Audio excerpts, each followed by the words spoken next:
మీకోసం తెచ్చింది necklace Mela flat 9.99 VA తో నవంబర్ 29 నుండి డిసెంబర్ 7 వరకు హిల్స్ బ్రాంచ్ త్వరలో ప్రారంభం. నమస్కారం, మీరు చూస్తున్న సుమన్ టీవీ. నేను మీ కీర్తి. నాతో పాటు ప్రముఖ ఆస్ట్రాలజర్ బ్రహ్మశ్రీ నందివట్ల శ్రీహరి శర్మ గురుగారు ఉన్నారు. నమస్తే గురుగారు.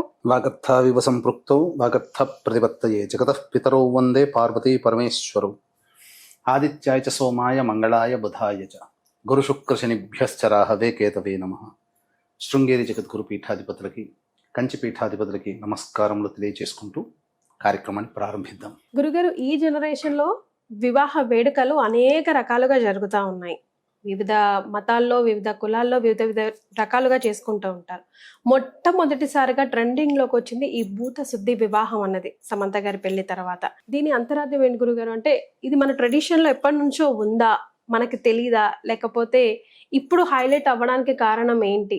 ఈ విధానం అసలు ఎలా ఉంటుంది తెలుసుకుందాం గురుగారు. తప్పకుండానమ్మా. అంటే మనం ఏదన్నా ఒక పని చేసినా, ప్రముఖ వ్యక్తులు గనక పని చేశారు అంటే దాంట్లో ఒక అంతరార్థం దాగి ఉంటుంది. అందుకని అప్పటి నుంచి అందరూ తెలుసుకునే విధానంగా మన ప్రజలకందరికీ తెలుసు. ఒక్కసారి సర్చ్ ఇంజిన్ బ్లాస్ట్ అయిపోయిందని చెప్పొచ్చు. అంటే సమంత వివాహం చేసుకున్నారు నిడమూరు అబ్బాయితో, మన తెలుగు అబ్బాయి. అయితే ఈ భూత శుద్ధి వివాహం అనేటువంటిది జక్కి వాసుదేవ్ గారి ఆశ్రమం కోయంబత్తూరులో ఈసా ఫౌండేషన్ ఉంది కదా, లింగ భైరవి దేవాలయంలో జరిగింది అని చెప్పి మనం తెలుసుకున్నాం. అయితే ఈ వివాహ పద్ధతి మనకు మొదటి నుంచి ఉందమ్మా. భూత శుద్ధి వివాహము అని అంటే, భూత అనగానే ఇక్కడ మనకి నెగిటివ్ వర్డ్ గా కనబడుతుంది. సాంస్క్రిట్ వర్డ్ దానికి తెలుగులో అర్థం వేరు. సాంస్క్రిట్ దానికి సంబంధించి పంచభూతాత్మకమైనటువంటి మన శరీరం, దేహము సంపూర్ణముగా పవిత్రత చేకూర్చేటువంటి విధానమే ఈ యొక్క భూత శుద్ధి ప్రక్రియ అని అంటారు. అంటే తెలుసో తెలియకో ఇప్పుడు చాలా మంది వివాహ వ్యవస్థలో వెళ్తున్నారు. కేవలం ఆకర్షణ ద్వారా మాత్రమే వివాహాలు జరుగుతున్నాయి. అంతే తప్ప ఈ సంబంధించినటువంటి ప్రాచీన పద్ధతిగా వివాహాలు ఎక్కడ జరగట్లేదు. వివాహ వ్యవస్థలో వెళ్ళట్లేదు. వివాహాలు శాస్త్రీయంగానే జరుగుతున్నాయి. కానీ వివాహ వ్యవస్థలోకి వెళ్ళే యువతీ యువకులు కేవలం ఒకరి పట్ల ఇంకొకరు ఆకర్షణ పడి అప్పుడు వివాహం. అందుకే కదమ్మా మొట్టమొదటి అబ్బాయి అమ్మాయి ఫోటోలు చూసి బాగుందనంటే వాళ్ళ ఆస్తి వివరాలు, చదువు, ఉద్యోగము ఇవన్నీ చూసుకొని ముందుకు అడుగుతున్నారు. అయితే ఇందులో ముఖ్యంగా ఈ భూత శుద్ధి వివాహం అని అంటే పంచభూతాత్మకమైనటువంటిది. అంటే మన దేహము, నింగి, నీరు, నేల, నిప్పు, గాలి, ఈ పంచభూతాత్మకమైన శరీరం. మనం ఈ పంచభూతాత్మకమైన శరీరం మన యొక్క జాతక చక్రంలోనే మనకున్నది. అంటే మీకు లెక్క పెట్టుకుంటే మనం పుట్టినప్పుడు మనమే కాదు, ఏ వ్యక్తి జన్మించినా ఒక జన్మ లగ్నంలో జన్మిస్తారు. ఈ లగ్నాన్ని బేస్ చేసుకొని రాశులు అనేటువంటివి ఉంటాయి, భావాలు అనేటువంటివి ఉంటాయి. ఈ భావాలన్నీ కూడా పంచభూతాత్మకమైనటువంటి కలయిక. అంటే అగ్నితత్వము, వాయుతత్వము, భూతత్వము, జలతత్వము. ఆ మనిషి యొక్క లగ్నమే శరీరం. అంటే ఆకాశతత్వం కూడా ఏర్పడింది. అంటే మన దేహం అంతా పంచభూతాత్మకం. అంటే మేషము, సింహము, ధనుస్సు రాశులు అగ్నితత్వాలు, వృషభము భూతత్వము, వృశ్చికము భూతత్వము ఈ సంబంధించినటువంటిది. వాయుతత్వానికి వచ్చేసరికి మిథునము, అలాగే తుల, కుంభరాశి. జలతత్వము కర్కాటకము, వృశ్చికము, మీనరాశి. భూతత్వానికి మకరము, కన్య, ఈ సంబంధించినటువంటి వృషభము. ఇవి కూడా భూతత్వాలు. ఈ మేలు కలయికనే మన దేహం. అంటే మన జన్మించిన లగ్నాన్ని బట్టి ఆధారంగా చేసుకొని చెప్పేటువంటిది. కాబట్టి పంచభూతాత్మకమైనటువంటి తత్వము మనం పుట్టిన దారభ్యత మరణించేంత వరకు ఉంటుంది. అంతే. మీకు చెప్పాలి అని అంటే పంచప్రాణాలు రానంటారు. వివాహం చేసుకున్న తర్వాత భార్యకి భర్త ఆరో ప్రాణం అవుతాడు. అంతే కదా? ఎందుకంటారు ఆరో ప్రాణం అని? ఎందుకంటారు? పంచభూతాలు మన దేహంలో ఉంటే కనిపించే దైవమే భర్త స్వరూపంలో ఉంటాడు కాబట్టి భర్తే ఆరో ప్రాణం. కేవలం అమ్మాయికే కాదు, మనం ఏ వ్యక్తిని ఇష్టపడ్డా ఆ ప్రేమను, మనం ఒక వ్యక్తిని మనం ప్రేమించామంటే నువ్వు నా ఆరో ప్రాణం రా అని అంటారు. అంటే ఇక్కడ మన ప్రాణాలు, పంచభూతాలు కలిసి ఉన్నాయి మన ప్రాణాలు. కాబట్టి ఈ సంబంధించినటువంటి వివాహ ప్రక్రియలో పూర్వం నుంచి కూడా ఈ భూత శుద్ధి ప్రక్రియ అనేటువంటిది ప్రతి కుటుంబంలో, ప్రతి కుల వ్యవస్థలో దీన్ని ఆచరించారమ్మా. కాలక్రమేణా పోయింది, కాలక్రమేణా తగ్గింది. కానీ అసలు ఇప్పుడే కదా గురుగారు విన్నాము. అంతకు ముందు అయితే ఇప్పుడు మాలాంటి వాళ్ళు, నాతో పాటు చాలా మంది వినుండరు కూడా.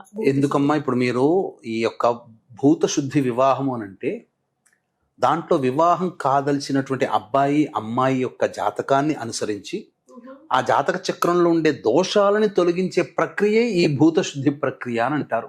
అంటే జాతకాన్ని చూడగానే అబ్బాయి అమ్మాయి జాతకం రాగానే వివాహంలో వీళ్ళిద్దరూ కలిసి కలకాలం జీవించగలుగుతారా, వీళ్ళిద్దరి మధ్య నెగిటివ్ ఆర్ పాజిటివ్ అనేటువంటిది ఉందా, అలాగే సంతాన దోషాలు ఉన్నాయా, కుజ దోషాలు ఉన్నాయా, కాలసర్ప దోషాలు ఉన్నాయా, అన్నిటికంటే ముఖ్యంగా ప్రేత దోషాలు ఉన్నాయా, అమ్మాయి జాతకంలో వైధవ్య యోగము, అబ్బాయి జాతకంలో విధుర యోగం ఉందా, ఆరోగ్యపరంగా ఏంటి, ఇవన్నీ కూడా కూలంకషంగా పరిశీలన చేసి అప్పుడు ఏ దోషాలు ఉంటాయో ఆ దోషాలు తొలగించే ప్రక్రియ ఈ భూత శుద్ధి. ఇప్పుడు సమంత గారు చేసింది కూడా ఇదేనమ్మా. అంటే ప్రక్రియ అలా ప్రాసెసింగ్ అంటే ఇప్పుడు మన జనరల్ గా మనకు తెలిసిన పెళ్లిళ్ళు, మా అందరికి తెలిసిన పెళ్లిళ్ళు ఏంటంటే 7 అడుగులు, మంగళసూత్రాల ధారణ, మెట్టల ధారణ ఇవన్నీ ఉంటాయి కదా గురుగారు. మరి ఇందులో ప్రాసెస్ ఇంత ముందు కూడా ఇప్పుడు ఈ అమ్మాయి యొక్క వివాహం చేసుకుందానని బాగా వైరల్ అయింది సమంత. అంటే ఎందుకు చేసుకుంది అని అంటే అంతకుముందు జరిగినటువంటి వివాహము విచ్ఛిన్నమైంది. ఆ నాగార్జున గారి అబ్బాయితో వివాహం జరిగినటువంటిది చైతన్యతో, నాగ చైతన్యతో వివాహం విచ్ఛిన్నం అవడం వల్ల దోషం ఉంటేనే విచ్ఛిన్నం కదమ్మా. ఇప్పుడు నేను చెప్పేదంటే వీక్షించేటువంటి మన సుమన్ టీవీ ప్రేక్షకులు కూడా వివాహ వ్యవస్థలో కానీ ఏదైనా ఒక ప్రయత్నంలో ఆటంకాలు ఎదురవుతున్నాయంటే మన జాతకంలో ఏదో ఒక దోషం. ఆ శుద్ధి ప్రక్రియ కనుక జరిపించుకొని మనం ముందుకు వెళ్ళగలిగితే ఆ దోషాలన్నీ తొలగిపోతాయి. దెబ్బ పడిన తర్వాత ఆ దెబ్బ తగిలిన దానికి మందు రాయడం కంటే ముందే ఆ దెబ్బ ఉందేమో చూసుకొని దాని తగ్గ జాగ్రత్తలు తీసుకుంటే ఏ రకమైనటువంటి వివాదాలు ఉండవు కదా. ఇప్పుడు సమంత చేసింది అదేనమ్మా. కాబట్టి నాకు వివాహ వ్యవస్థలో ఇబ్బందులు కలిగాయి అంటే జాతకంలో ఏమైనా దోషం, అందుకనే కూర్చోపెట్టి ఆ దోష ప్రక్రియ అంతా జరిపించి చేశారు. మనకు గమనించుకుంటే పురాణాల్లో పాండవులు కౌరవులు మనకు తెలుసు. కౌరవుల తల్లి ధృతరాష్ట్రుడు భార్య, తండ్రి ధృతరాష్ట్రుని భార్య గాంధారి, ఆమె తండ్రి సుబాహు ఈమె జాతకంలో వైధవ్య దోషం ఉందని తెలుసుకొని ఈ మేకపోతుతో పొట్టేలుతో వివాహం జరిపించి విచ్ఛిన్నం జరిపించడం, తద్వారా ధృతరాష్ట్రునికి ఇచ్చి వివాహం అక్కడ చేసింది భూత శుద్ధి ప్రక్రియే.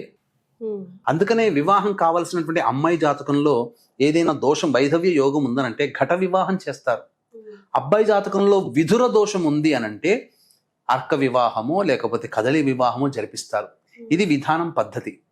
అంతేకాకుండా కాలసర్పదోషం ఇవన్నీ కూడా శాంతి ప్రక్రియలు జరిపించి అప్పుడు దివ్యమైనటువంటి మంత్రజలముతో దివ్యమైనటువంటి స్తోత్రములతో పఠిస్తూ వేద మంత్రోచ్చారణ 4 వేదాల్లో ఉండేటువంటి మణిపూస లాంటి మంత్రాల్ని ఉచ్చరిస్తూ వారికి అభిషేకం జరిపించడం ద్వారా ఆ కలశంలో దేవత ఆహ్వానం జరిపించి కొంత పూజ జరిపి ఆ కలశంలో నీటిని ప్రోక్షణ చేసి స్నానం ఆచరించడం ద్వారా వాళ్ళ దేహంలో ఉన్నటువంటి నెగిటివిటీ అంతా వెళ్ళిపోతుంది. పూర్వజన్మ కర్మ దోషాలన్నీ చాలా మటుకు తొలగిపోతాయి. అందుకనే మీరు గమనించుకుంటే ఇప్పుడు వివాహ వ్యవస్థలో వివాహాలు జరిగిన తర్వాత ఒకళ్ళ మధ్య ఒకళ్ళకి అండర్స్టాండింగ్స్ ఇప్పుడు ఉండట్లేవు.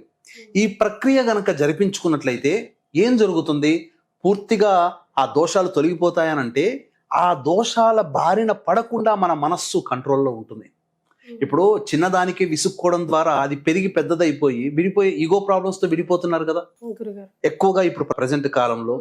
ఆ వివాహ వ్యవస్థలో ఆ ఈగో అనేటువంటి రాకుండా నా భర్తేలే నా భార్యలే సర్దుకుంటే ఏంటి అండర్స్టాండింగ్ లోకి వచ్చేసేస్తుంది. అది ఎక్కడ ఎందుకు కలుగుతుంది, వివాహ వ్యవస్థ కంటే ముందే ఈ యొక్క భూత శుద్ధి ప్రక్రియ అనేటువంటిది జరిపించుకోవడం ద్వారా అది కలుగుతుంది. అందుకని వీక్షించేటువంటి సుమన్ టీవీ ప్రేక్షకుల్లో ఇవి ఖచ్చితంగా ఈ భూత శుద్ధి ప్రక్రియ అనేటువంటిది మీ పిల్లల జాతకరీత్యా ఉన్నాయి అనంటే, ఈ దోషాలు ఉన్నాయంటే చేయించుకోండి. వివాహం అయిన తర్వాత కూడా తరచూ సమస్యలు ఎదుర్కొంటున్నారంటే మీ ఇద్దరి జాతకంలో ఏదో దోషాలు ఉన్నాయి. కాబట్టి భార్యాభర్తలు ఇద్దరు కలిసి చేసుకోవచ్చు అమ్మా భూత శుద్ధి ప్రక్రియ, అప్పుడు కూడా చేసుకోవచ్చు.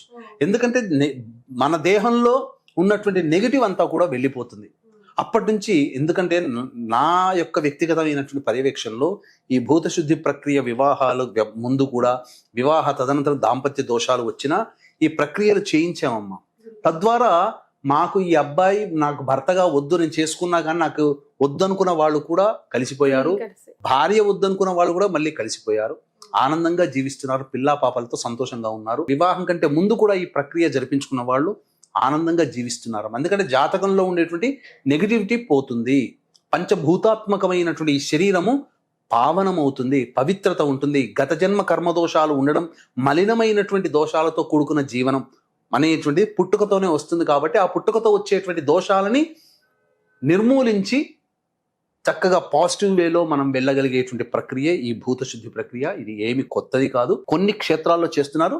ఒక పుణ్యక్షేత్రంలో ఈ విధమైనటువంటి ప్రక్రియ జరిపించుకుంటే నిజంగా చెప్తున్నానమ్మా, ఆనందకరమైనటువంటి జీవితాన్ని ఎంజాయ్ చేయవచ్చు. ఇప్పుడు సమంత చేసుకుంది కాబట్టి బయటకు వచ్చింది.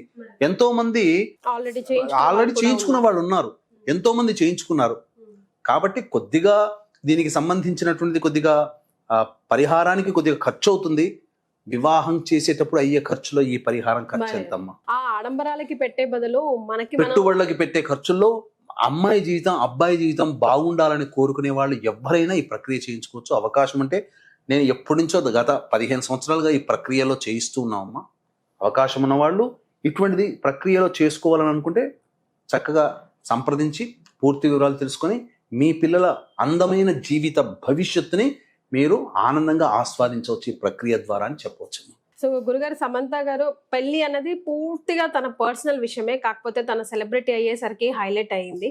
సో రకరకాలు ఇప్పుడు టైం మంచిగా లేదు, పెళ్లిళ్ళ సీజన్ కాలేదు, మళ్ళీ రెండో పెళ్లి చేసుకుంది, అది కూడా బాగుంటుందా బాగాలేదా అన్న క్వశ్చన్ మార్క్ మనం అందరం కూడా మాట్లాడకూడదు. ఆవిడ పర్సనల్ టైం ఆవిడకి ఇవ్వాలి అని మనం సుమన్ టీవీ తరఫున కూడా కోరుకుందాం. ఎక్కడైనా ఆనందంగా జీవించాలి, కలిసి కలకాలం ఉండాలని కోరుకుందాం. Because she's a real fighter. చాలా మందికి చాలా ఇన్స్పిరేషన్ కూడా. బికాస్ బాడీ అండ్ మైండ్ తో హార్ట్ తో పోట్లాడి ఫైనల్ గా she's living her happy life. She has to live అని మనందరం కూడా కోరుకుందాం. గురుగారు చాలా సంతోషం అండి, ధన్యవాదాలు. సర్వం శ్రీ ఉమామహేశ్వర పరబ్రహ్మార్పణమస్తు.